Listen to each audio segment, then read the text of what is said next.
Bien, buenos días, ¿cómo están? Espero que estén bien todos y con un mate como el profesor para empezar una nueva clase. Vamos a empezar el segundo tema de biomecánica del área teórica de la escuela. Hemos estudiado la columna y ahora nos vamos a meter dentro del tren superior, como dice el pizarrón. No olviden que nosotros no estudiamos ni medicina ni kinesiología. Por lo tanto, me gusta decirles, no es que nosotros estudiamos el tren superior. Nosotros estudiamos la correcta postura del tren superior en el ejercicio. Siempre que la ciencia investiga algo, las disciplinas la usamos para ejecutar mejor nuestra tarea. Por eso es que el tren superior lo estudiamos muchos profesionales de diferentes ámbitos, no solo médicos, traumatólogos, ámbitos de salud, también los entrenadores, los profesores de educación física, pero cada uno de nosotros lo usa de manera distinta. Los entrenadores utilizamos la biomecánica para construir ejercicios primero, conocer la conformación anatómica, lo que ustedes ven en el pizarrón, o sea, los tipos de huesos que tienen, los tipos de articulaciones, cómo se construyen palancas, y cómo debemos trabajar a través de la dosificación de carga cuando tenemos que utilizar la parte de la anatomía de un alumno para construir un ejercicio, para usarlo como medio, y para desarrollar un método con él. Ese es el objetivo de un entrenador. Y cada segmento óseo, cada estructura anatómica del cuerpo humano, tiene una función distinta en el ejercicio. Así como la columna es eje de postura, el tren superior, voy a ir al otro pizarrón, así lo ven antes de iniciar, pero el tren superior tiene una particularidad. Al igual que el tren inferior, aquí está el tren superior, está unido a la columna, y del tren superior, que ahora lo vamos a describir y demás, depende todo el movimiento y todo el desarrollo de la masa muscular y ósea, y osteotendinosa, de los brazos. O sea, cada vez que ustedes mueven un brazo, mueven todo el tren superior. Porque es, como todo aparato de un sistema, es sistémico. O sea, ninguno se puede mover si no, el otro no cumple una función. No olviden que una de las preguntas que yo les hago cuando estudian las funciones musculares, ustedes me cuentan que los músculos pueden ser agonistas, antagonistas, que pueden ser fijadores o estabilizadores, que los agonistas pueden ser motores primarios o secundarios. Yo les pregunto al entrenador en qué función debe entrenar a su alumno. Ustedes me dicen en todas, claro, exactamente. Porque cuando una persona se mueve, el movimiento que se produce utiliza a todos los grupos musculares involucrados en ese movimiento en distintas funciones. Y cuando se trata de ejercicio, el movimiento que uno realiza para hacer un ejercicio, por ejemplo en la articulación del hombro, que es otra articulación que vamos a estudiar hoy, la cintura escapular, en cualquiera de ellas, un ejercicio hace, perdón, disculpen, un músculo hace el movimiento principal, pero tiene sinergistas, o sea, motores secundarios. Tiene otro que está fijando una postura, y tiene otro que está trabajando de antagonista. Pero a la vez el que está fijando la postura, en otro ejercicio podría trabajar él de agonista. ¿Sí? Y que otros sean sus sinergistas, y otros sean sus antagonistas. Por eso es que los entrenadores tenemos que idear, pensar, elegir movimientos, construir ejercicios que entrenen todas las funciones de los músculos, y tenemos que saber qué hueso está involucrado, qué tipo de articulación está involucrada. Ya estudiamos los tipos de articulaciones, si son articulaciones de poco movimiento, de mucho movimiento, si son sinoviales, si son fibrocartilaginosas. Y en relación a eso, construimos lo que vamos a estudiar cuando terminemos los tres. Lo vamos a estudiar el tren superior, después el tren inferior, y después haremos lo que se llama análisis del movimiento. Así que nos vamos a dedicar a estudiar el tren superior en la clase de hoy, la primera clase. Vamos a tener 2 clases de este apunte, de este tema sería, y voy a utilizar el mismo mecanismo que en columna, o sea, solo les voy a mandar el apunte de la clase. Por lo tanto, el próximo apunte será de la segunda y última clase. Igual que hicimos con columna, pero con columna teníamos 3 clases. Bien, en este pizarrón está planteado cómo está armado el tren superior. Por eso tenemos un gráfico del tren superior. El tren superior tiene 4 núcleos articulares. La articulación de la cintura escapular, ¿sí? que es la primera que vamos a estudiar, está formado por la escápula y la clavícula, obviamente de cada lado, está dibujada, perdón, hemos graficado aquí, hemos puesto un gráfico, solamente de una de las regiones. En este caso, esta vista que ustedes ven, cuando no está la espina, es una vista anterior. Por lo tanto, están viendo la mitad de un sistema del lado anterior, o sea, de frente. Por lo tanto, este sería el lado derecho. Bien, eso sería la articulación de la cintura. La articulación escápulo-humeral es la articulación de esta escápula con este hueso largo que se llama húmero, también llamada la articulación del hombro. El húmero, junto con el cúbito y el radio, fundamentalmente con el radio, que es el hueso que está para afuera, hacen la articulación del codo. Aquí está la articulación del codo. Y los dos huesos que se articulan entre sí, cúbito y radio, hacen la articulación del antebrazo. Por lo tanto, esta es una lateral a lateral derecha de todos los núcleos articulares del tren superior. Este apunte, como todos los apuntes de la escuela, teóricos, empiezan con lo que llamamos la presentación de los capítulos. ¿Qué es la presentación? Es cuando los profesores trabajamos sobre conceptos un poco más interdisciplinarios. Vamos a trabajar en la correcta postura del tren superior sobre un concepto de un autor que se llama Leopold Busquet, que lo tienen aquí, que tiene un libro escrito de las cadenas musculares. Si bien las cadenas musculares es un solo libro con un solo concepto, la verdad es que tiene más de 7 a 8 ediciones ya, el libro de las cadenas musculares de Leopold Busquet. Lo usamos todos, los que estudiamos el tren superior, los que estudiamos biomecánica en general. Por eso se utiliza mucho también en la Facultad de Medicina, sobre todo en la carrera de la Escuela de Kinesiología y la de Traumatología. Él hace algo que a los entrenadores hace un razonamiento de un concepto para desarrollar esta presentación, que está en su libro, que a los entrenadores nos sirve mucho. Resulta que nosotros, a partir de que vino la época de la industrialización, o sea, cuando el hombre prácticamente dejó de moverse, y ya sea su cuerpo dejó de ser utilizado para todo tipo de movimiento, y creamos por la tecnología, primero por la industrialización, pero después por la tecnología, una forma sedentaria de vida. O sea, una forma en la que nuestras estructuras óseas se mueven poco, sería. No olviden que cuando se crearon las primeras fábricas, las máquinas automatizaban un gesto. O sea, a diferencia de la época de tecnología que es hoy, la máquina también tiene brazos, ¿no? No necesita pierna una máquina. Voy a dar un ejemplo práctico.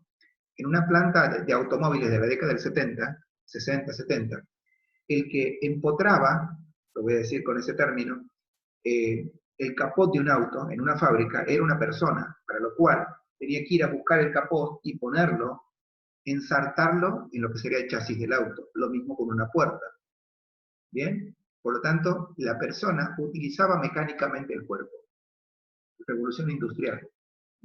O sea que había máquinas, pero el hombre hacía algunas cosas por ejemplo, en este caso, el armado de un auto. Y así muchos otros elementos. Hay palancas creadas hoy para, por ejemplo, en una obra en construcción, sea una máquina la que lleva la mayor parte del peso de los elementos de una obra. Piensen que en la década del 60 y 70 eso lo hacían hombres. Es verdad que en su momento la máquina y después la tecnología ha venido a darnos una vida un poco más cómoda. Pero eso no quiere decir que no haya tenido impacto sobre lo que estamos viendo aquí, que es el aparato locomotor. Principio de la década del 80, Leopold Busquet y otros investigadores analizaron qué le pasaba a nuestro cuerpo cuando este esqueleto que está aquí, formado por huesos obviamente, pero si ustedes lo ven al lado, está lleno de masa muscular.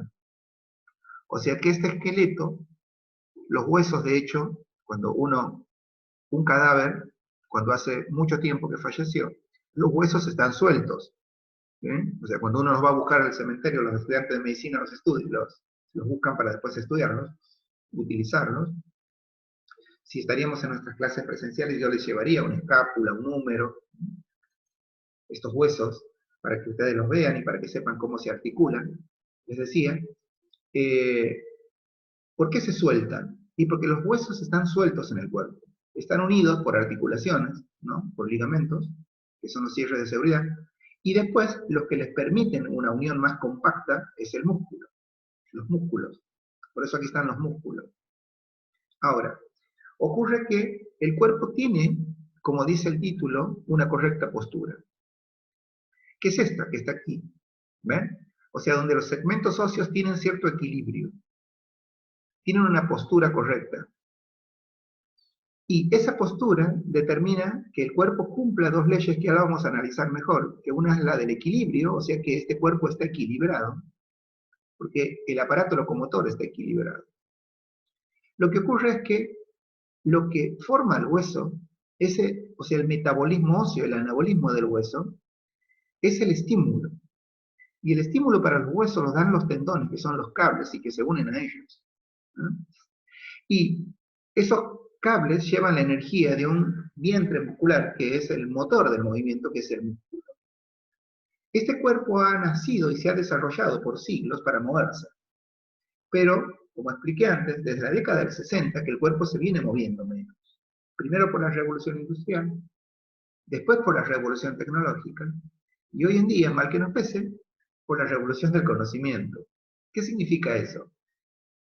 Yo tengo una anécdota personal, que mi padre, que era un chofer de vialidad, nosotros ya éramos, como hijos de él, Santiago del Estero, hijos de la era del conocimiento.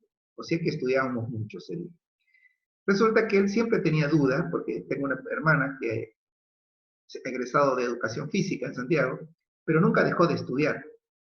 Después siguió estudiando. Estudió para técnica del deporte que le gustaba, que era sextobol. Después hizo licenciatura en educación, primero en educación física, porque ella había estudiado en una universidad en el norte argentino, y después licenciatura, después doctorado, después ciencia de la educación. Se podría decir que mi papá la veía estudiar siempre, y él decía, hija, ¿por qué estudias si vos ya te has recibido? Eso es un hecho moderno, que ustedes lo viven más que nosotros, que somos más grandes que ustedes, que tiene que ver con que uno ya no estudia una sola vez en su vida.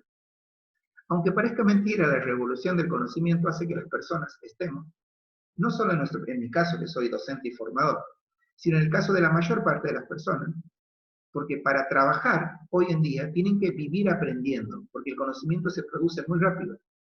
Pero ¿qué significa eso con el aparato locomotor? Que estamos más tiempo sentados. Otra forma de sedentarismo. El trabajo moderno, la comunicación, que se hace a través de la computadora, no solo en esta época que estamos aislados y en época de pandemia, en cualquier otra circunstancia. Porque lo que hacemos con esta famosa palabra nueva del teletrabajo es llevar tarea de la oficina a la casa. Lo único que estamos haciendo es que la computadora no esté en una oficina, en un edificio, está en nuestra casa. Pero el tiempo en el que estamos sentados hoy en día para comunicarnos, para ver las infinidades de formas de cine que tenemos hoy, ¿no? Desde el streaming hasta los canales de cable, o sea, todas las formas que tenemos es sentado. Y esa es una forma que tenemos de que nuestro cuerpo vaya perdiendo la postura, que los músculos vayan moviéndose menos, que los cables trabajen menos, que los cierres de seguridad trabajen menos, o sea, los ligamentos, que los huesos reciban menor nivel de metabolismo, y el cuerpo empieza, en el lenguaje de Leopold Busquet, a sufrir. ¿Qué significa sufrir? Significa que, por ejemplo, este hombro, que está aquí en correcta postura, como el músculo que lo tiene que sostener, que hoy lo vamos a aprender, no puede.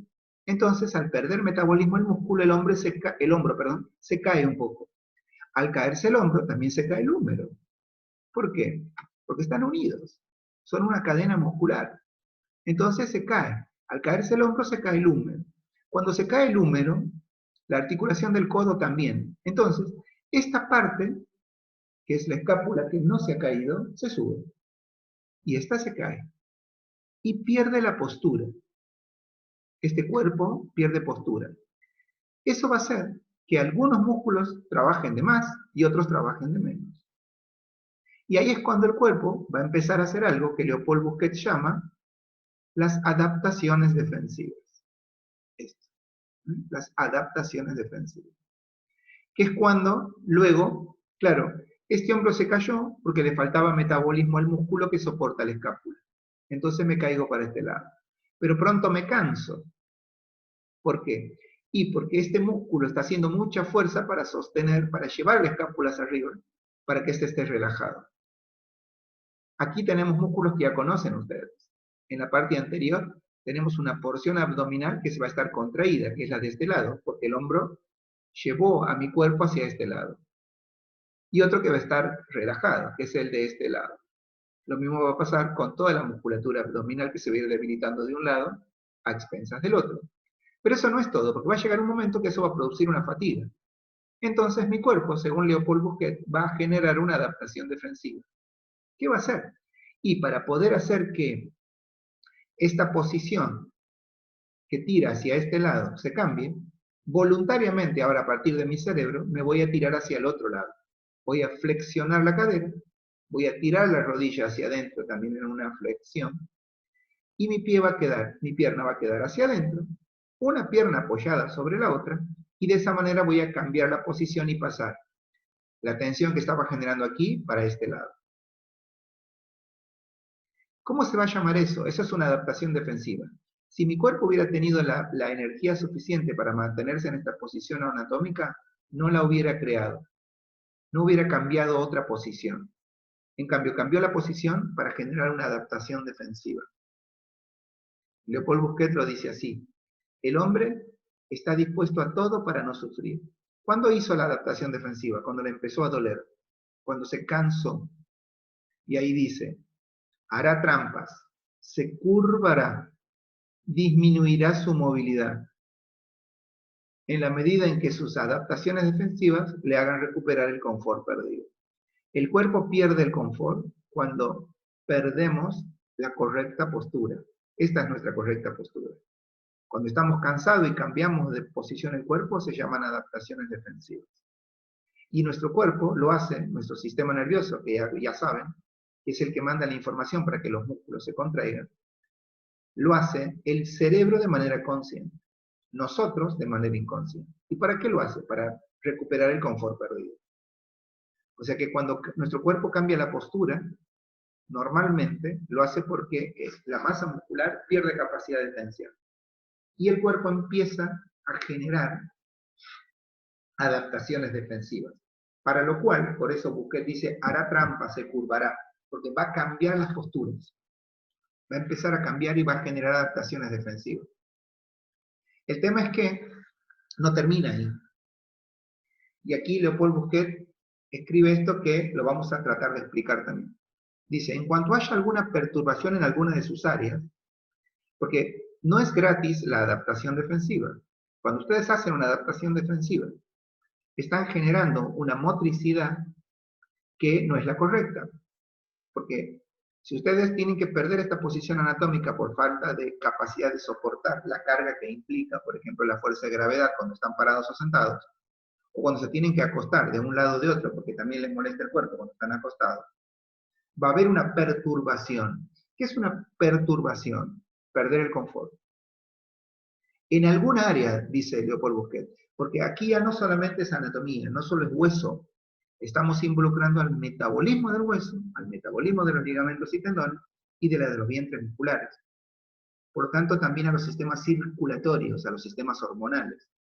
Por eso dice, las perturbaciones nunca se quedan en una región. Él dice, cuando haya alguna perturbación en una de las áreas biológicas, el malestar es psicológico, y cuando empiecen los dolores físicos, el cuerpo ahora va a elaborar un esquema compensatorio. ¿Qué diferencia hay entre una adaptación defensiva y un esquema compensatorio? Que el esquema compensatorio ya involucra también corazón, pulmón, vasos sanguíneos, circulación de la sangre, retorno venoso, producción de hormonas, digestión, o sea, otras funciones orgánicas. Claro, el cuerpo no es lo primero que hace un esquema compensatorio. O sea, no es que cambia todo el funcionamiento orgánico. Primero hace una adaptación defensiva. Esto es muy importante porque los entrenadores, cuando los alumnos vienen porque les duele algo, tenemos que ser conscientes que ya el dolor es un síntoma complejo orgánico. Primero hubo algo que se llama molestia, pero nadie le prestó atención.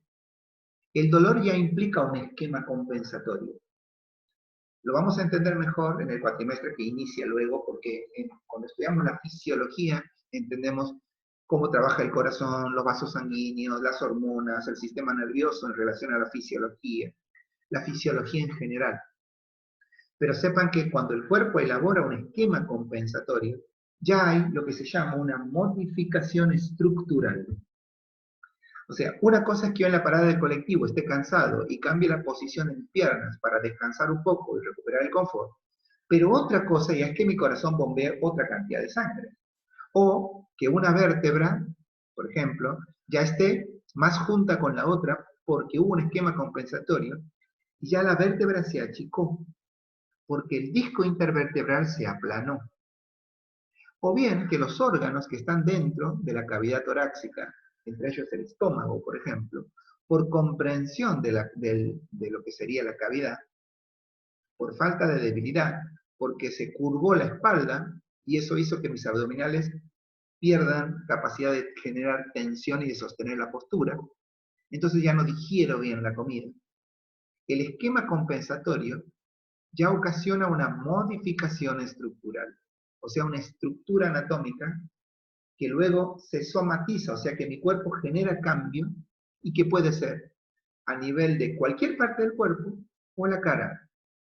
O sea que nosotros tenemos cara de dolor ya de fastidio. Esto es muy importante porque Leopold Busquet, que le dedica mucho tiempo a explicar por qué deberíamos cuidar nuestro aparato locomotor, porque no es que ante la pérdida del confort solo quedamos con reducir la movilidad, disminuirla, o hacer alguna trampa y curvar al aparato locomotor. Cuando esto se agudiza y nadie se preocupa por el cuerpo, empiezan los esquemas compensatorios, que empiezan a cambiar la estructura y la somatización de mi cuerpo. Y empiezan los cambios. El tren superior, y por eso presentamos desde este ámbito, es el que tiene que tener una correcta postura, porque como somos un sistema, como diría Leopold Busquet, somos una cadena muscular. Cuando la escápula se cae, o cuando las cervicales no pueden tolerar la carga, entonces de arriba hacia abajo nuestro cuerpo empieza a perder postura. Por eso es tan importante la correcta postura del tren superior en el ejercicio. La vida moderna destruye la capacidad de movernos, insisto, primero por la revolución industrial, después por la tecnológica, y hoy porque estamos mucho tiempo sentados por la revolución del conocimiento. Tenemos que saber mucho más que antes. No es que recibimos un título, eso es lo que creía mi padre, que hoy tendría 100 y pico de años ya, que creía mi padre, que una vez que uno estudiaba, y se recibía, ya está, no tenía que estudiar más. Hoy en día no pasa eso. El ejercicio, por eso es que la Organización Mundial de la Salud y las sociedades modernas educan en el movimiento a sus poblaciones. Saben que eso es una forma de mantenerlo sano, pero ya no solamente desde el aparato locomotor, sino de la somatización de los problemas en el cuerpo, o sea, de los esquemas compensatorios que crea el sistema integral orgánico, músculos, huesos, ligamentos, tendones, órganos, sistemas, aparatos, a partir de que el cuerpo cambia porque pierde el confort, o sea, porque no puede sostener la carga que implica su día, su trabajo, su forma de expresar el movimiento y en algunos casos el deporte que ejecuta. Bien, le dije que íbamos a analizar esto de la ley del equilibrio y de la economía, ¿no?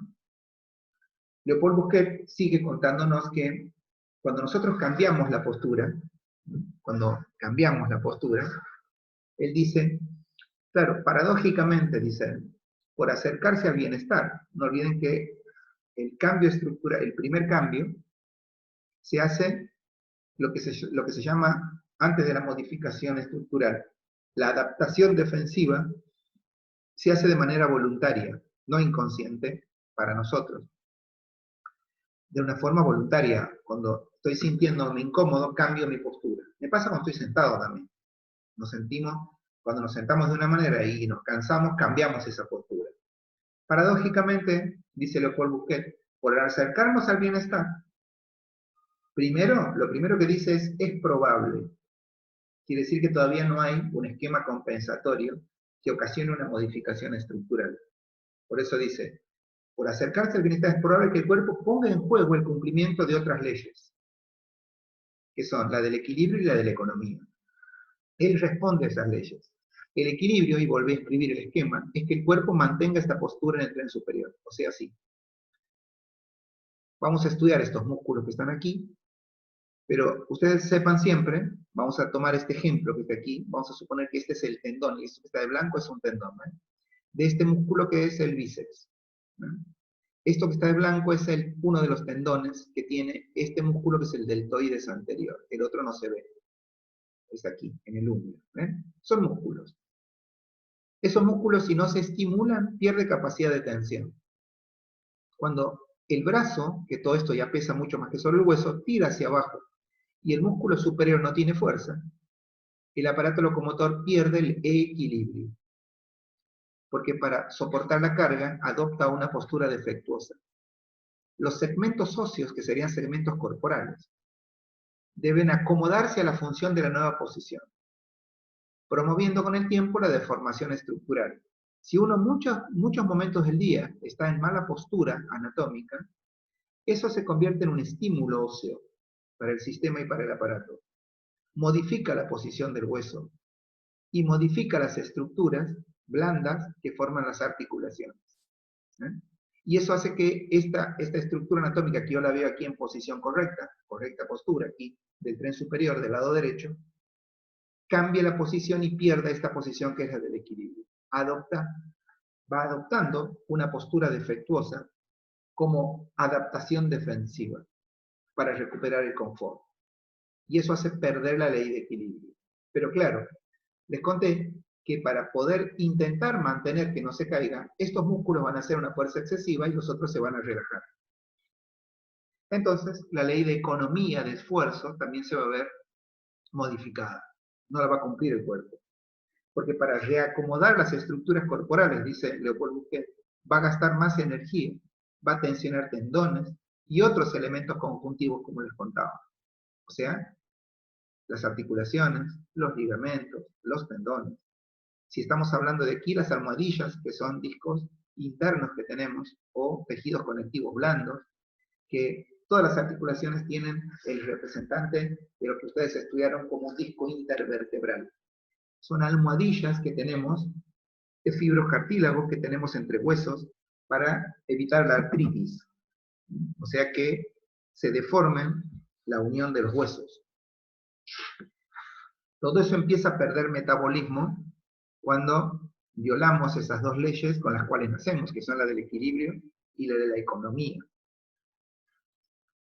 Leopold Bouquet dice, es decir, y aquí voy a explicar una palabra, que lo tienen mejor explicado en el apunte, pero que plantea, él dice, es decir, que cuando más lejos de esto, que es una correcta postura, se encuentra nuestro cuerpo, no olviden que estamos trabajando con el tren superior por una razón técnica que tiene una lógica que está en el pizarrón anterior, y es que si esto se cae, que sería un hombro caído, así se llama, este hombro se sube, todos los segmentos óseos de la columna se van hacia este lado. No olviden que la columna, en sus huesos, que son las vértebras, tienen 3 apófisis, y que las apófisis transversas, o sea, las que están de al lado, tienen músculos y ligamentos que tiran hacia un lado o que tiran hacia el otro. Así se forman las escoliosis, la cifosis. Eso lo tienen que tener muy en cuenta, porque eso lo explica muy bien en sus cadenas musculares.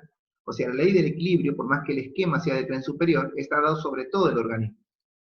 El tronco, estos huesitos que vamos a estudiar dentro de 2 clases, porque son del tren inferior, la pelvis, que en realidad aquí hay 3 huesos unidos. Uno, un coxal. Otro, que es de la columna, sacro. Y el otro coxal. Todo eso está unido por ligamentos. O sea que son huesos separados. Que cuando esto se cae para este lado, entonces aquí se produce el quiebre. Este coxal acompaña a la parte superior y este acompaña a la parte superior de su lado. Entonces, todas las articulaciones pierden el equilibrio, todas. Y obviamente rompemos la ley de economía. Entonces él dice, Cuanto más lejos de la correcta postura esté, dice el de Paul Bouquet, más dificultades va a encontrar para corregirlo. Y si a esto ustedes le ponen tiempo, esas son las malas posturas que producen el malestar de las personas, que es por la que vienen a entrenar muchas veces. Y los dolores característicos de regiones, sobre todo de la columna, porque es la más débil de todas, por eso el eje de la postura, sobre todo en la región lumbar. Por eso, y aquí viene un concepto que quiero trabajar con ustedes, dice, por eso, dice Le Paul Bouquet, de ahí la importancia de reconocer esta palabrita, la necesidad de un trabajo preventivo o correctivo a tiempo.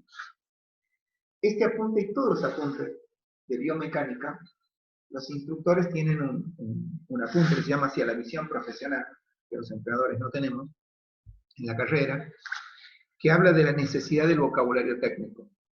Yo hago mucho hincapié en eso, todos los profesores lo hacemos, porque el vocabulario técnico permite aprenderlo, permite explicar a los alumnos después, cuando somos sus entrenadores, la importancia de ciertas conductas.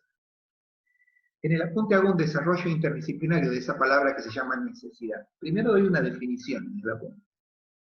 Digo que es una condición interna la necesidad, que hace que determinados resultados parezcan atractivos.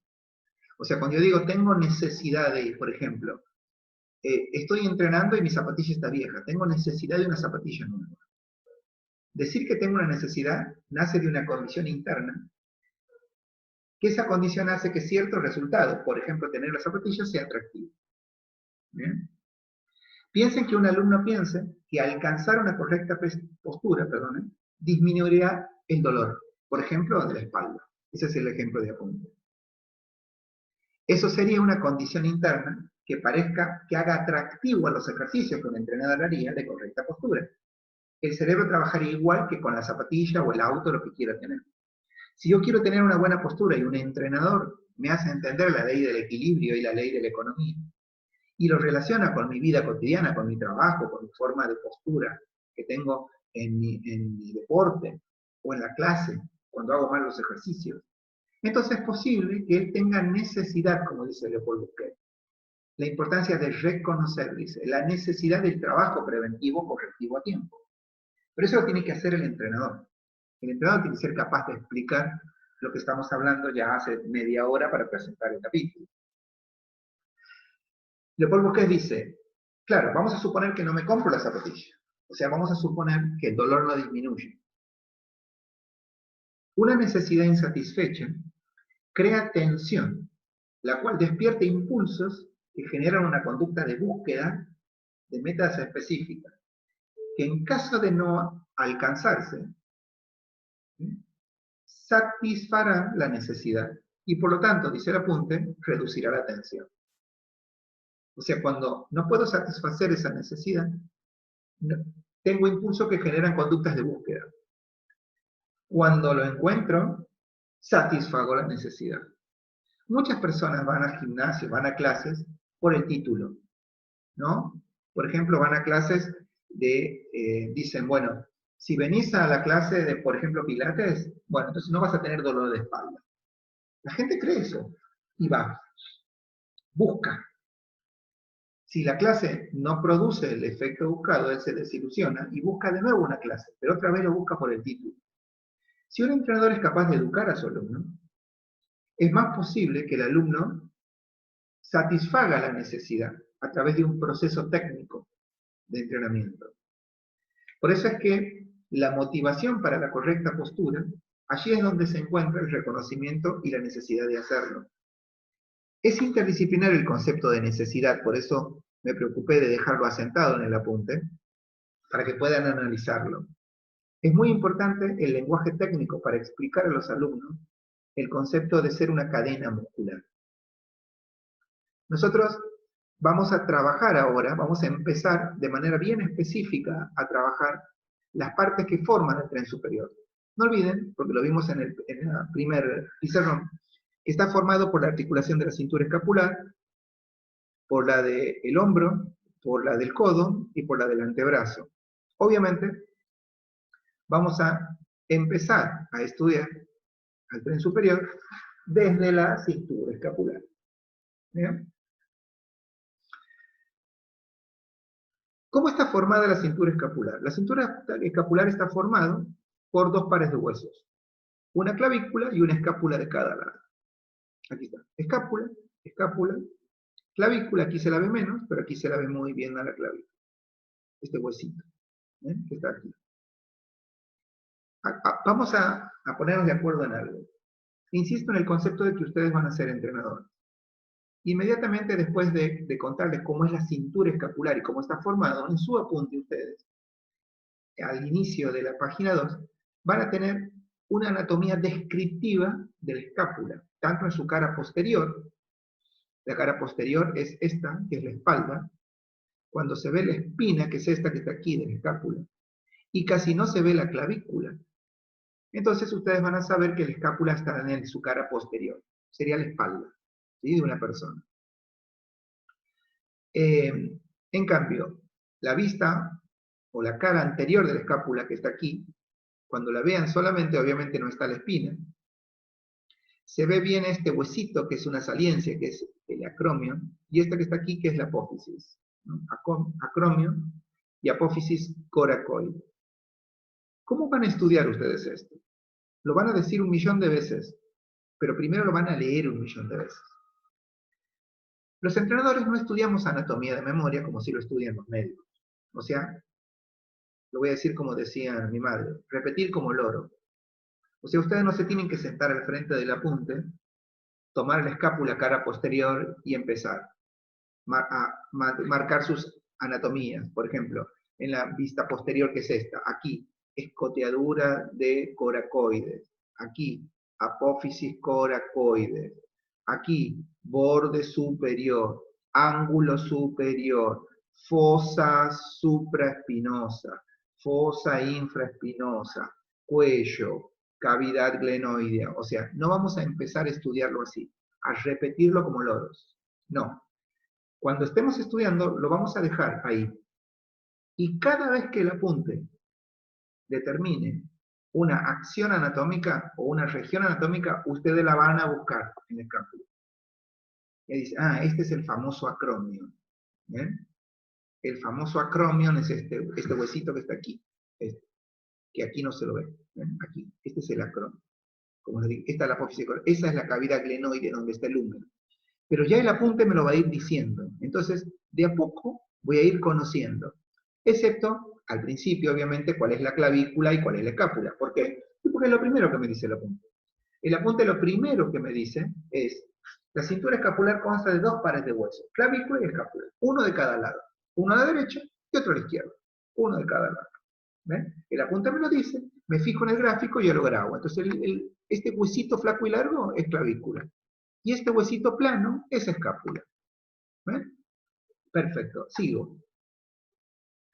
Después va a decir que si se consideran solamente los huesos, eso lo dije cuando empecé la clase.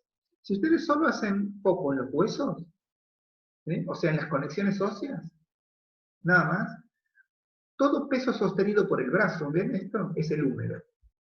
Si volvemos al pizarrón 1, aquí, si ustedes se fijan, estos son los húmeros, ¿ven? La escápula aquí no se ven, una escápula de cada lado tenemos y una clavícula de cada lado. Si ustedes se concentran en el brazo, que es todo esto, ¿ven? El que transmite la fuerza para que este brazo se mueva de base es la columna. ¿Mm? ¿A través de quién? De las escápulas. Por eso es que siempre decimos que las fuerzas se transmiten a través del centro del cuerpo, pasan hacia las escápulas, y de las escápulas pasan a los brazos, que son los que quiero mover. Eso lo va a decir también el apunte. Porque somos un sistema cuando nos movemos, lo que Leopold Busquet llama las cadenas musculares. Un peso sostenido con los brazos debe ser transmitido a la columna a través de la escápula, las clavículas, el esternón y las costillas. La cintura escapular es incompleta. Si ustedes se fijan en el pizarrón de la cintura escapular, es incompleta, ya que las escápulas no están unidas, ¿ven? No están unidas directamente entre sí, ni con la columna. Y las articulaciones que indicamos recién son de estabilidad dudosa, dependen de ligamentos y dependen de músculos. Lo que indica que debe ser crucial, dice el apunte, una potente musculatura. Ahora sí, volvemos. La musculatura es lo que mantiene en correcta postura. Por eso la ley del equilibrio se cumple con la ley de economía. Porque el que produce la tensión, el que usa la energía para producir tensión y transmitir a través de los tendones hacia los huesos, para sostener el equilibrio, son los músculos. ¿Ven? Por eso la musculatura tiene que ser potente, tiene que tener una gran capacidad de sostener esa estructura ósea. Y los pesos que implican, ¿no? El apunte les va a contar que en la vida cotidiana la mayoría de los movimientos de la escápula están integrados a los del hombro. Cuando ustedes mueven el brazo, el hombro también se mueve. Por eso, en muchas veces la escápula es donde están los músculos de escápula, son fijadores del movimiento de los brazos. Y a la vez, el fijador del movimiento de escápula son justamente las vértebras. Vamos allí. El otro pizarrón. Vamos a ver cómo se mueve la cintura escapular. La cintura escapular se puede mover de, podríamos decir, 6 maneras. Cuando el pizarrón llegue a ustedes, cuando analicen, fíjense que tiene flechitas. Cuando las escápulas se van para arriba, es lógico, es una elevación, y cuando bajan, es descenso. La elevación es el famoso que me importa. O sea que la escápula sube de su posición anatómica, y luego desciende de su posición anatómica. Se eleva y desciende. La escápula también se puede abducir. Fíjense en las flechas, cuando la escápula se va hacia afuera, ven, va hacia afuera y hacia afuera, o sea, cuando ustedes los brazos los llevan hacia adelante, eso es una abducción. El movimiento de abducción se da cuando el segmento óseo a movilizar, en este caso la escápula, sale de la línea media. Este es el gráfico de abducción. Y cuando las escápulas vuelven a su posición anatómica, o pasan la posición anatómica, se llama aducción.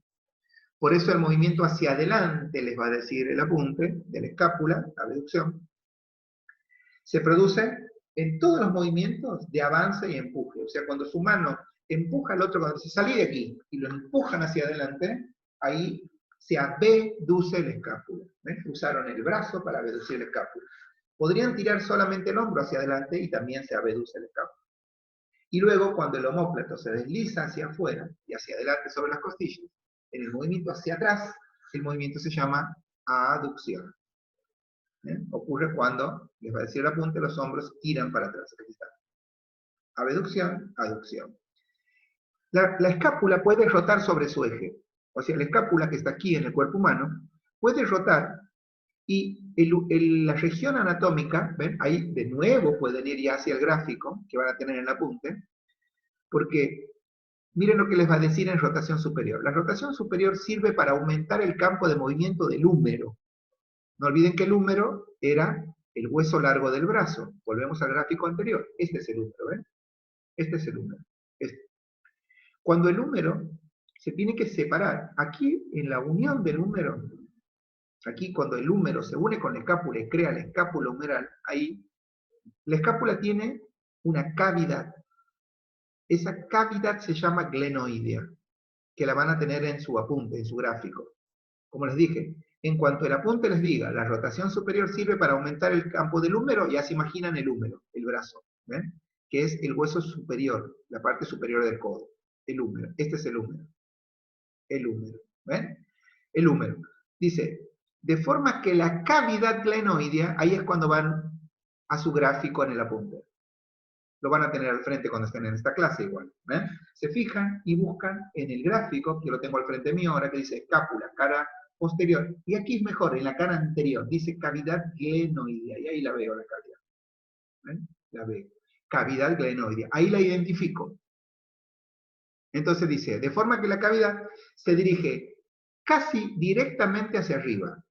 O sea que cuando ustedes, el húmero pasa hacia arriba, ya sea por el costado o por adelante, la cavidad glenoidea no le queda otra, porque está unida al húmero, que rotar superiormente. Y ahí la cavidad glenoidea, que aquí está lateralizada, cuando se eleva, porque el húmero pasa para arriba o pasa para adelante, la cavidad glenoidea queda mirando hacia arriba, directamente, dice hacia arriba, y ahí se produce la rotación de la escápula.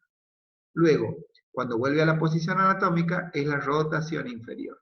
Entonces, la escápula también puede rotar de manera superior, que es cuando el húmero pasa para arriba en la posición anatómica, y la cavidad glenoidea se dirige hacia arriba, y después en la rotación inferior. La cavidad glenoidea retorna a su posición anatómica.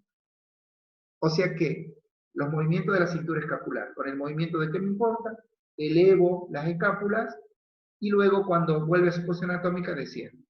Cuando la saco de la línea media se abduce, cuando la vuelvo a la línea, a su posición anatómica se aduce. Cuando levanto el brazo y el húmero pasa a la línea del hombro, rota superiormente, la cavidad glenoidea rota. Y cuando bajo y lo pongo en posición anatómica, hay una rotación inferior de la escápula. ¿Bien? Claro, ya dijimos que los movimientos de la escápula están producidos por músculos. ¿Sí? Los músculos son muy importantes porque van a determinar dos cosas. Siempre que estudien músculos, siempre, por eso hoy van a tener esta semana para estudiar solo los músculos de la escápula. Siempre se tienen que acordar los orígenes y las inserciones, y qué acción tienen como motores primarios, porque son los músculos que entrenamos. Ahí les cambié el pizarrón. Fíjense, parece que el músculo se eleva, ¿no? O sea, perdón, parece que la escápula se eleva, dijimos recién. Bueno, hay un músculo que produce ese movimiento, se llama elevación de escápula. Lo hace el angular o elevador de escápula. Tiene los dos nombres, elevador o angular de escápula. Les quiero enseñar algo para aquellos que no dominen mucho la compu. Cuando ustedes van a su apunte, aquí no van a poder, pero en el apunte pueden, ustedes pueden cliquear sobre el gráfico. Cuando ustedes lo cliquean al gráfico con sus mouse, el gráfico se marca como si fuera una foto. Ustedes pueden tocar el botón derecho y poner copiar. Lo copian y lo ponen en una hoja en blanco de Word, por ejemplo. Y cuando abren el Word, desde las líneas que tienen en los bordes, el gráfico, lo pueden agrandar. O sea que ustedes podrían ver, bueno, a propósito se los mando en Word, ustedes podrían agrandar todos los músculos que están en sus apuntes. Obviamente, en el apunte están un poco más chicos, si bien son visibles, están más chicos por una cuestión de que el apunte no pese, sea muy pesado y tampoco que tenga 20 hojas, ¿no? Pero ustedes pueden agrandar lo suficiente a los músculos para poder ver bien, por ejemplo, en este caso, el borde interno de la escápula. ¿Por qué? Porque el borde interno de la escápula es la inserción del músculo. ¿A dónde se origina el músculo? El músculo tiene origen en las primeras 4 o 5 vértebras cervicales. No en cualquier lugar. Vieron que tiene dos apófisis, dos transversas y una apófisis espinosa. Es en la apófisis transversa. No en la espinosa, sino en la transversa. En las 4 o 5 vértebras. Ahí se origina, en las vértebras cervicales. ¿Y hacia dónde va? Obviamente a la escápula. Siempre la inserción del músculo es en el hueso que va a mover el músculo. El elevador o angular, ¿qué mueve? La escápula. Es un músculo escapular, por lo tanto mueve la escápula. Entonces, su inserción, que es el punto móvil, va a estar en la escápula. ¿En dónde? En el borde interno. El borde interno de la escápula, ahí donde está el cursor en este momento. Yo ya les conté que lo que está dibujadito de blanco, ¿no? Es el tendón. ¿Bien? Desde la espina, dice, no olviden que está en borde posterior, no olviden que la espina, aquí está el gráfico, ¿ven? La espina es esta saliencia del hueso que tienen aquí. Este es el borde superior, de aquí se agarra el angular, ¿ven? Desde la espina, todo el borde superior, de aquí. Por eso es que él cuando se contrae, eleva la escápula y hace el movimiento de elevación de escápula. ¿Ven? El elevador o angular hace el movimiento de elevación o escápula. Por eso es el motor principal. No es el único, pero es el motor principal. Fíjense el trapecio. El trapecio es un músculo visiblemente más grande.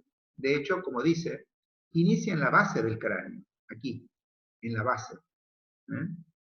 Y después se toma de blanco, ¿ven? Aquí está el tendón.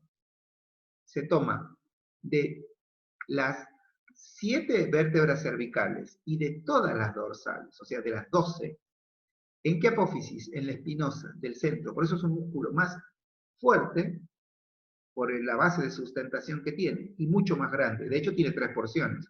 Una porción superior, una porción media y una porción inferior. Tiene 3 porciones. Porción superior, levanta el hombro. O sea, la porción superior, que si ustedes la pondrían aquí, está por arriba del angular o elevador. El elevador es un músculo más profundo y el trapecio, porción superior, es un músculo más superficial. Cuando ustedes se tocan esa región, se tocan el trapecio. No se tocan el músculo profundo, se tocan el músculo superficial. ¿Bien?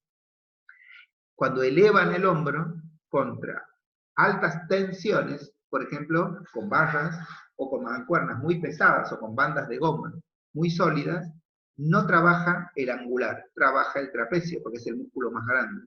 En cambio, cuando hacen movilidad de la articulación, o sea, elevan y descienden la escápula, o con muy poco peso, o con solamente el peso de la gravedad, el que se estimula es el angular o elevador. No olviden que el sistema nervioso recluta las unidades motoras. El sistema nervioso, si ustedes le piden que genere mucha tensión para elevar la escápula, lo va a hacer con el músculo más grande. Si ustedes le piden que nada más haga un movimiento anatómico, lo va a hacer con su principal elevador, que es el angular o elevador. ¿Bien? El trapecio en su porción superior también eleva. La porción media del trapecio, obviamente lo que va a hacer, la porción media, acerca las escápulas a la columna. Por lo tanto, hace aducción. Cuando la escápula se abduce, se va hacia adelante, la porción media del trapecio la aduce, o sea, la trae hacia adentro.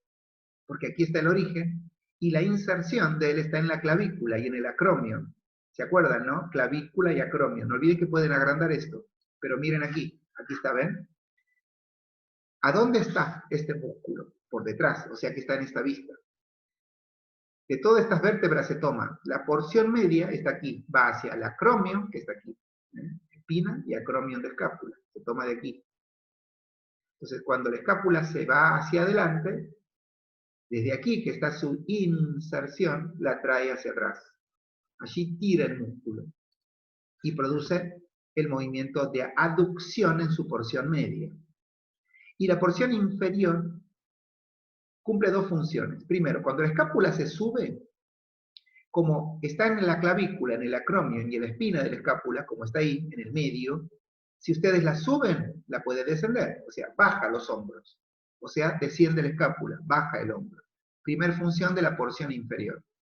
Por lo tanto, también se llama depresión o descenso. Además, contribuye con la rotación superior. ¿Por qué? Ven que las fibras están hacia abajo, o sea que cuando se contrae, tiran de aquí. Como se toma de esta postura, vamos a ir al segundo pizarrón. ¿Ven? La rotación es cuando la cavidad glenoidea pasa para arriba. Si un músculo se toma de aquí y va hacia abajo y tira desde abajo, cuando tira de aquí, obviamente produce el movimiento de rotación. Rota a la escápula y permite que la cavidad glenoidea quede mirando hacia arriba. Pero cuidado, eso lo hace solamente la porción inferior, esta porción. Tira de la clavícula, el acromio y la espina de la escápula y hace que rote superiormente. Contribuye con la rotación superior. Segundo músculo que mueve la cintura escapular. Primero es el elevador angular y ahora el trapecio. Otros 2 músculos. Primero, el tercer músculo de vista posterior, o sea que se los ve solamente cuando la persona está de espalda. Primero era el elevador angular, el trapecio, y ahora vamos a ver el famoso romboides. El romboides, aquí está dibujado completo, y aquí está dibujado en pequeño. El romboides es un músculo que está junto, está así como aquí lo ven ustedes, pero tiene un romboides menor y un romboides mayor. Para los entrenadores no tiene mucha diferencia. O sea que cuando ustedes hagan análisis del movimiento, a mí me van a poner solamente el romboides. Cumple exactamente la misma función, pero ustedes tienen que saber que tiene 2 romboides, porque si se podría lesionar uno. O sea, un traumatólogo podría decirles que el alumno tuvo una fisura en la porción superior del romboides menor. Por eso tienen que saber que existen, pero no se entrenan separados. Se podrían lesionar separados, se podrían operar separados y se los podría recuperar separados los kinesiólogos. Porque los médicos en cualquiera de sus ejercicios profesionales pueden individualizar a las porciones, pero en el entrenamiento no, en la función de movimiento y ejercicio no se individualiza. Por lo tanto, para nosotros en el ejercicio se llaman romboides, solo que, no olviden, tenemos que tener vocabulario técnico, hay uno menor y uno mayor. El romboides tiene origen en las vértebras cervicales, porque la séptima cervical ahí inicia, y ese es el menor. Séptima cervical. Solo el menor se toma de la séptima cervical. ¿A dónde va? Inserción. Borde interno de la escápula. Otra vez cuando leen borde interno de escápula, ¿a dónde van? Se van en el apunte a la segunda hoja. ¿Y qué van a ver? Van a ver la anatomía de la escápula. Y se fijan, borde vertebral medial o interno, dice. Y ahora se los voy a marcar yo en la única escápula que tenemos en el pizarrón. ¿Ven? Este es el borde interno vertebral. Este es el borde interno. O sea que se va a tomar del borde interno. Se los voy a marcar aquí porque es más grande. Aquí donde está en este momento el cursor, aquí, ¿ven? En la primera parte se toma el romboides menor, aquí. Y de aquí para abajo, hasta el borde inferior, se toma el romboides mayor. Por eso, cuando tienen el apunte, dice, hasta la quinta dorsal inclusive va el menor. Y entre la primera y la quinta dorsal va el mayor. Vamos, ¿eh? Volvemos al gráfico. Entonces, el romboides, que está aquí, se toma de las apófisis espinosas de la séptima cervical, ahí está el menor, y después, desde la primera a la quinta dorsal, se toma el mayor. Y se insertan ambos, los dos, en el borde interno de la escápula que se los marqué antes en el gráfico. ¿Ven? Fíjense cómo van aprendiendo nombres a medida que van aprendiendo el músculo. Estoy tratando de ser lo más didáctico posible. Ustedes todo lo van a tener en apunte, aparte de tenerlo grabado en clase. Así que ustedes van a estar con las hojitas y con mi voz. Y ustedes van a estar haciendo exactamente lo que yo hago en mi pizarrón. Y así, de tanto repetirlo, el romboide va a producir, fíjense, acción, va a producir, obviamente, también la aducción. ¿Se acuerdan? Otro músculo producía también la aducción. El trapecio, porción media, que se tomaba de las apófisis espinosas de todas las vértebras dorsales y cervicales. ¿Qué quiere decir? Que así, voy a volver al pizarrón anterior, que así como el trapecio es un músculo superficial que tapa al angular, también en su porción media tapa el romboides. O sea, el romboides ustedes no se lo pueden tocar, porque el trapecio, porción media, lo tapa. Tienen exactamente el mismo origen. ¿Por qué? Porque el romboides está solamente en las 5 dorsales, las primeras. Pero el romboide está en las 12 dorsales. O sea que el romboide lo tapa también, perdón, el trapecio, disculpen, tapa también el romboide. O sea que cuando ustedes tiran de una polea con mucha fuerza, el que hace fuerza para que haya una aducción de la escápula, no es el romboide, es el músculo más grande, es el trapecio porción media. Ahora, si esa tensión que generan es poca, o solamente tiran la escápula hacia atrás, sin ningún tipo de peso, esa aducción la hace el romboide porción menor. En su porción superior, como se toma de la cervical, también colabora con la elevación. Y cuando la escápula se fue hacia arriba, en la rotación superior, el borde interno queda mirando hacia arriba, por lo tanto también colabora con la rotación inferior de la cintura escapular. Cuando ustedes estudian las acciones de los músculos, siempre tienen que pensar que el músculo que ustedes están estudiando siempre se inserta en un hueso que es el que mueve. En este caso, todos los músculos son de la escápula. Por lo tanto, se insertan en la escápula, por lo tanto, mueven la escápula. Cuando ustedes estudian la acción, se tienen que imaginar en dónde está la escápula cuando empieza el movimiento. Para que haya rotación inferior, tiene que haber rotación superior. O sea que la escápula está mirando para arriba, la cavidad glenoide está mirando para arriba. Por lo tanto, cuando la escápula se fue, este músculo fue antagonista. O sea, él se relajó para que la escápula se pueda ir. O sea, el romboide trabajó de antagonista ahí. Otro músculo hizo la rotación superior. ¿Quién fue? Y uno ya lo conocen. A uno lo conocen. ¿Quién? El romboide, porción inferior. Hacia la rotación superior. Tira de aquí, sube la escápula, sube su cavidad glenoide. Cuando eso pasó, el romboide trabajó de antagonista. O sea, soltó el borde de la escápula, antagonista, se relajó, entonces la escápula pudo rotar superiormente. Ahora, cuando ustedes lo quieren bajar, el sistema nervioso recluta las unidades motoras del romboide, de todo el romboide, de su porción menor y mayor, de todo el romboide. ¿Y qué hace? La rotación inferior, la cintura escapular. Lo baja a su posición anatómica. Tal cual yo lo describo, así lo tienen que estudiar. Porque así lo van a tener que saber para explicarle a un alumno por qué trabajan sin peso primero y después con peso. Le van a decir, trabajamos sin peso porque las reglas biomecánicas, el profesor Tudor Bompa, que estudió cómo se desarrolla la fuerza, dice que primero hay que trabajar con la musculatura más débil y después con la musculatura más fuerte. Primero con la musculatura profunda, después con la musculatura superficial. Porque la musculatura profunda es la que está agarrada sobre el hueso y permite el metabolismo óseo y la fortaleza de la unión de los huesos. En este caso, la postura de la escápula depende no del trapecio, depende del elevador o angular y depende, hasta ahora, son los dos que conocemos, del romboide. El que fija la postura y genera tensión es el trapecio. El trapecio lo hace. ¿Bien? Perfecto. Vamos a un músculo anterior. ¿Qué significa anterior? Y que se ve de adelante. Igualmente no se ve tan bien de adelante. El serrato, anterior, así se llama, serrato mayor, se toma de las vértebras.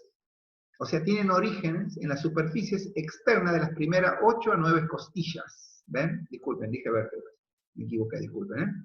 De las costillas. Ustedes para eso se tienen que imaginar al esqueleto. Las costillas, no olviden que empiezan en las vértebras, por eso me equivoqué, y terminan en el esternón. O sea que ustedes tienen costillas, creo que aquí las van a ver mejor. En el segundo, aquí ven, ahí están las costillas. ¿Ven? Las costillas empiezan en las vértebras, aquí, bueno, esta es una vista anterior, empiezan en las vértebras aquí, posterior, y se meten hacia adentro, o sea que tienen 3 porciones cada costilla. La costilla tiene una porción, en este caso, aquí, anterior y una posterior, y una media, esta que está aquí, media. Bueno, el serrato se toma de la porción media. Por eso está dibujado aquí, ¿ven? Superficies externas, o sea, por fuera, de las primeras 8 a 9 costillas. La primera costilla siempre se la cuenta de aquí arriba. ¿Sí? Cuentan 8 y todas ellas tienen origen de este músculo que se llama serrato. ¿A dónde se inserta? Obviamente, si va a mover la escápula, en la escápula. ¿Pero en dónde? En la superficie anterior del borde vertebral de la escápula. ¿Qué significa superficie anterior? Significa que está adelante. Vieron que los bordes vertebrales, vamos a la vértebra, tiene 2 bordes. Uno posterior, que está aquí, ¿ven? Este es el posterior, y otro anterior, que está aquí. O sea que estamos hablando de un músculo que va por detrás de las costillas y se va hacia el borde, ¿ven? Así. O sea que se toma del borde interno anterior, no del borde posterior. De aquí se tomaba, ¿se acuerdan? El serrato menor y el mayor. ¿Ven? Entonces, el serrato mayor se toma de la parte anterior, el romboide es de la parte posterior, de aquí. ¿eh? Y tienen que tener mucha imaginación, porque no vamos a encontrar normalmente mayor cantidad de músculos gráficos como es el que tenemos dibujado aquí. Porque es un músculo lateralizado, ¿ven? Está lateralizado aquí. Se mete por debajo de la escápula y se toma de su borde anterior de la escápula. Por eso produce dos movimientos. Primero puede abducir, porque al tirar de aquí puede tirar hacia adentro a la escápula, o sea, llevarla hacia adelante. No es el principal abductor, o sea, saca la escápula de la línea media, pero colabora. Pero sí puede hacer rotación superior. El serrato, como tiene, la primera costilla está por arriba de la escápula, vamos a volver al pizarrón en el que lo ven de manera más grande, ¿ven? La primera costilla, si ustedes la ven aquí, esta es la 1, está por arriba, o sea, si se toma del borde, la podría tirar hacia arriba. Al tirarla, pero al tirarla para un solo lado, hace que la cavidad glenoidea suba y rote. O sea, colabora con la rotación superior de escápula. ¿Eh? No olviden que así lo tienen que estudiar, gráficamente. Y que cada accidente lo van a buscar en el apunte a medida que lo van leyendo, no de memoria. Entonces, primera acción, abducción. ¿Por qué? Porque desde las costillas tira hacia adentro y saca a la escápula de su zona media. Abduce a la escápula, la lleva hacia adelante. Y rota superiormente. ¿Por qué? Porque su origen está en las primeras costillas. En las primeras, en las superficies externas, en las primeras.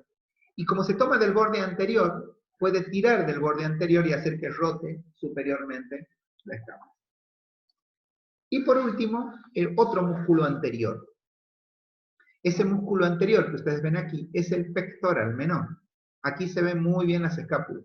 Aquí ven que si se toma desde esta punta y se toma de este borde, cuando se contrae hace que esta cavidad suba. Y esa era, no olviden, el serrato. Ese es el serrato anterior o serrato mayor. Ahora,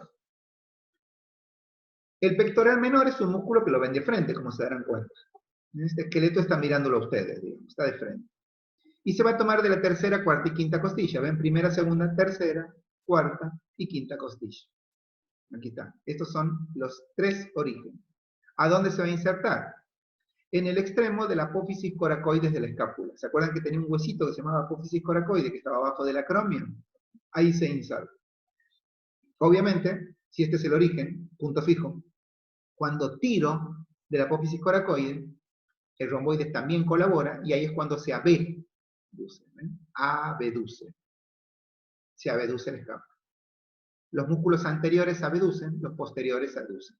Ahora bien, ¿qué ocurre? Cuando, en este caso, ¿se acuerdan? El serrato, ¿se acuerdan que podía cumplir la función de rotar? Cuando el serrato tira y rota, miren lo que se lleva. Se lleva la cavidad glenoide hacia arriba. Por lo tanto, se lleva la inserción del pectoral menor. Cuando él se contrae y la escápula está en rotación superior, va a ser la rotación inferior de la cintura escapular. Y si se eleva, también lo puede bajar. Por lo tanto, el pectoral menor cumple tres funciones. Abduce, cuando está en posición anatómica la espalda. La escápula, disculpen. Rota inferiormente a la escápula cuando está en rotación superior. Y lo mismo cuando está elevada, la desciende, la deprime. ¿Sí? Desciende. ¿Por qué? Porque se toma de la apófisis coracoide. Si ella está rotada superiormente, la puede rotar inferiormente. Si está aducida, la puede abducir. Y si está elevada, la puede descender. Les pido, porque la clase que viene vamos a trabajar con el hombro, el codo y con el antebrazo, pero les pido que presten mucha atención. La clase tiene alrededor de 1 hora, que le dediquen, he sido lo más didáctico posible, teniendo en cuenta que no podemos tener clase presencial, sino los movimientos se hacen más fáciles. Mirar los huesos es mejor que mirarlo en un pizarrón pantalla que no es 3D. Pero, sobre todo, ver los movimientos. Igual los profesores en el práctico van a trabajar con esto en las carreras. Pero, estudien tal cual lo hice yo, como di la clase. Con los apuntes, con los gráficos, sin decirlo de memoria, repitiéndolo muchas veces, al ir haciendo familiar. Los entrenadores no estudiamos mucha anatomía, pero si se dan cuenta, aprender cuál es la apófisis coracoide, dónde están los bordes, el borde interno, el borde externo, el acromio, la espina, porque estamos hablando de la escápula, ¿no? Que son los huesos que estamos trabajando ahora, la escápula, que tiene una cara anterior y una cara posterior, la cavidad glenoidea, el ángulo inferior. La clase que viene nos vamos a meter en esta articulación que es la escápula humeral, en el hombro, y allí hablaremos del húmero, ¿bien? Y así vamos a ir aprendiendo este tren superior, que no olviden la importancia de su correcta postura en la anatomía, en el equilibrio y en la economía de todo nuestro cuerpo. Espero que estén bien, estudien, hagan los trabajos prácticos y que tengan un buen día.